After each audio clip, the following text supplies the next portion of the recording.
Ciao, buongiorno. Oggi siamo in Alto Adige, più precisamente siamo in Val Aurina. Siamo partiti da poco e stiamo camminando per raggiungere il rifugio Vittorio Veneto al Sasso Nero. Quella è la nostra meta e speriamo di farcela, perché purtroppo il tempo non è dei migliori, è nuvoloso. Ha appena smesso di piovere e praticamente in alto si vede ci sono nuvole basse e le condizioni non sembrano proprio delle migliori. La nostra idea era quella di percorrere il sentiero, fermarci a dormire e fermarci a dormire al rifugio. E adesso valuteremo un po' le condizioni. Il rifugio è a 3000 metri, quindi non è il massimo trovarsi magari in mezzo a un temporale a quelle altezze, per cui intanto facciamo un pezzo di sentiero, arriviamo alla Daimeralm, che è un sentiero, c'è circa a metà strada. Lì ho pensato, vediamo un po' il meteo, magari parliamo con i gestori lì della Malga, sentiamo cosa dicono e poi in caso decidiamo se continuare, fermarci lì o tornare indietro. Purtroppo in una sfilza di giorni di sole ne abbiamo beccato uno sfigato, ma magari ci va dritta, dai. Quindi ora abbiamo un pezzettino di sentiero fino a questa, no scusa, di strada, fino a strada forestale, fino a questa Daimeralm, e poi dovrebbe incominciare il sentiero.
Bene, quindi questa sarà la nostra camera, molto moderna, come tutto il rifugio, veramente super moderno.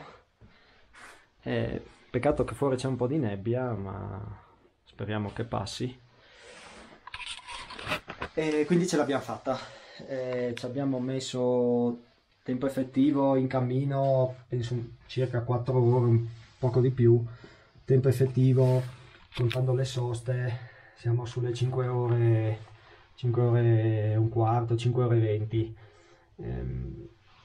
Alla fine ha piovuto proprio mentre stavamo per partire, difatti abbiamo ritardato un po' la partenza, poi fortunatamente ha smesso e un po' migliorato, e dopo diciamo è tornato a peggiorare quando abbiamo fatto gli ultimi 500 metri circa, quando è tornata un po' di nebbia, è un po' freddo anche perché c'era un po' di aria, un po' di goccioline di pioggia, ma insomma col Kiwi dopo siamo saliti senza grossi problemi.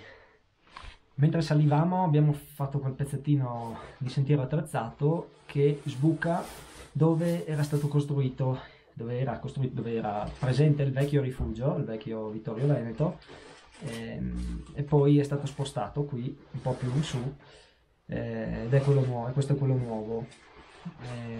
Ne è stato inaugurato nel 2018.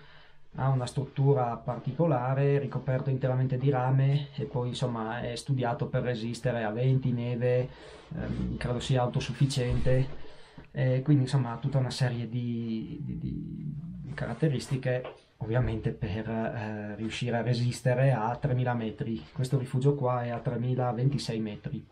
Adesso ci sistemiamo, ci diamo una lavata e dobbiamo anche sbrigarci perché sono le 5:30, praticamente alle 6:30 qui si cena, orario molto austriaco.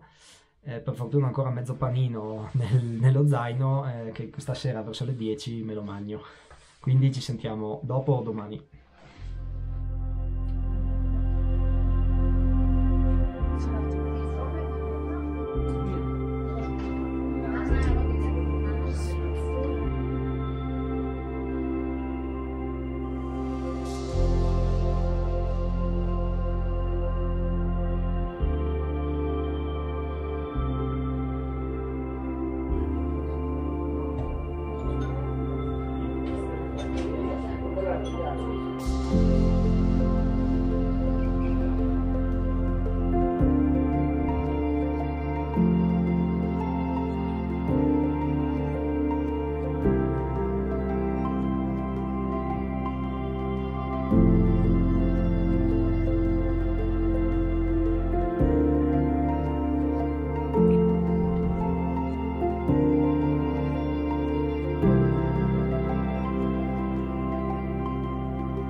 Allora, sono le 8:30, ci siamo svegliati 2 ore fa, verso le 6, ed era nuvoloso, proprio non si vedeva niente, immersi nella nebbia. Abbiamo fatto colazione, il tempo è un po' migliorato, nel senso che verso valle e verso le Dolomiti si è aperto, c'è anche il sole. Verso nord-ovest, diciamo verso dove dovremmo andare, c'è molte nuvole, si muovono molto veloci, quindi in certi punti si apre, in certi punti si chiude. Il percorso da fare non è segnato per raggiungere questa punta del Balzo, che è la cima qui sopra, per cui adesso vediamo, ci siamo messi come limite le 8:30, mancano 6 minuti, se non migliora probabilmente riprendiamo la via per la valle e torniamo giù.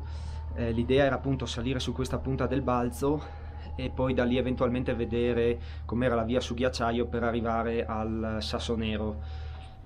In queste condizioni devo dire che non mi sento troppo sicuro di intraprendere comunque una via dove vabbè, non sono mai stato e non è stracciata. Ho chiesto qui informazioni, mi hanno detto che prima si sale sulla neve, un po' misto ghiaccio, poi si passa su roccia e si raggiunge per l'appunto questa cima che dovrebbe essere circa qui. Quindi adesso vediamo, aspettiamo questi 6 minuti ed eventualmente torniamo verso valle. Allora, le condizioni non sono migliorate, è rimasto tutto invariato e quindi abbiamo deciso di riprendere la via della valle. Adesso torneremo giù con calma e magari ci fermiamo a mangiare al Daimeralm. Tanto, sì, verso valle veramente il tempo è decisamente meglio, decisamente migliore. Invece verso la cima un disastro.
Bene, siamo di nuovo su strada, ormai mancano pochi minuti per tornare alla macchina. Tra l'altro ci siamo anche fermati un attimo a mangiare alla Daimeralm, il primo rifugio che si incontra sulla salita. È un posto davvero molto carino, abbiamo mangiato benissimo e inoltre la signora è molto simpatica, quindi gita fuori porta, così molto consigliata. Il sentiero è semplice, in un'oretta si giunge alla Daimeralm. La vista è super, però la salita è un pochino ripida. La salita, sì, effettivamente c'è proprio l'ultimo pezzo prima di arrivare a questa malga, cementata, molto ripida, forse uno dei tratti più ripidi della salita. La salita al rifugio Vittorio Veneto non presenta particolari difficoltà, se non praticamente in due punti, un tratto dove bisogna attraversare un nevaio e poi c'è un piccolo pezzettino attrezzato che comunque ci sono i cavi, dei fittoni, si supera senza grossi problemi, a patto ovviamente di avere un po' di esperienza di montagna. Per il resto il sentiero è molto lungo, c'è un buon dislivello, sono 1400 metri da compiere, però per l'appunto insomma una persona allenata che va in montagna lo può effettuare senza grossi problemi nella tempistica indicata anche dal CAI, 4 ore di camminata effettiva, che poi con le soste, con le pause possono allungarsi, ma i tempi sono quelli. Spezzato in 2 giorni è un giro che si può fare senza problemi. Poi dal rifugio eventualmente si può andare fino al Sasso Nero, alla cima, però ci vuole un po' di esperienza e di attrezzatura d'alpinismo, per cui almeno i ramponi. Il ghiacciaio non è molto ripido, 30 gradi al massimo, e non è crepacciato, e quindi per l'appunto ramponi, eventualmente piccozza. Se non si vuole salire fino al Sasso Nero si può comunque raggiungere una piccola cima sopra il rifugio per godere ancora di più del panorama, che è la Punta del Balzo. Anche in quel caso mi dicevano che è circa una mezz'oretta dal rifugio, però anche in quel caso consigliati i ramponi, perché bisogna salire su nevaio e poi su roccia. Sicuramente più semplice che raggiungere la cima del Sasso Nero, però comunque ci vuole un po' di più esperienza. Purtroppo noi non siamo riusciti a fare né l'una né l'altra per condizioni meteo. Questa è sicuramente una buona scusa per tornarci. Ok, la faccia dice tutto. Il rifugio Vittorio Veneto è stato ricostruito nel 2018, una struttura molto moderna con un sacco di comfort che comunque mantiene, diciamo, uno spirito alpino. Difatti ci sono le camerate molto spartane, il pranzo, la cena viene servita alle 6:30 tassativo e poi la colazione dalle 6:30 alle 7:30. Qui è un rifugio ad alta quota che per l'appunto fornisce un appoggio per le escursioni fino alla cima del Sasso Nero, oppure per delle traversate anche abbastanza lunghe attraverso i ghiacciai lato austriaco. Noi ci siamo trovati molto bene, abbiamo dormito alla grande, poi cena e colazione abbondanti, molto buone. Sì. e quindi insomma dal lato gastronomico super, dal lato dell'escursione vabbè ci è mancato un pezzo, ma sicuramente è stata una bellissima escursione in una zona super. Tra l'altro insomma un'escursione così, come ti dicevo, non è molto difficile da un punto di vista tecnico, bisogna essere allenati e ci si rende conto di che cos'è l'alta montagna. Insomma, si parte da una valle dove ci sono 20 gradi e si arriva ad un rifugio dove ieri sera c'erano 0 gradi, ha nevicato un po' ieri sera, ha nevicato un po' stamattina, quindi chi vuole farsi un'esperienza di alta montagna qui può iniziare su un percorso semplice che poi eventualmente può diventare un po' più complesso se si decide di salire fino alla cima del Sasso Nero. Bene, allora finiamo questi ultimi metri su strada. Io ti ringrazio per avermi seguito, ti ricordo come al solito di dare un'occhiata sotto in descrizione dove troverai dei link sul giro che abbiamo fatto, magari lasciami anche un commento. Io come al solito ti ringrazio per avermi seguito e ci vediamo nel prossimo video. Ciao, a presto! Ciao!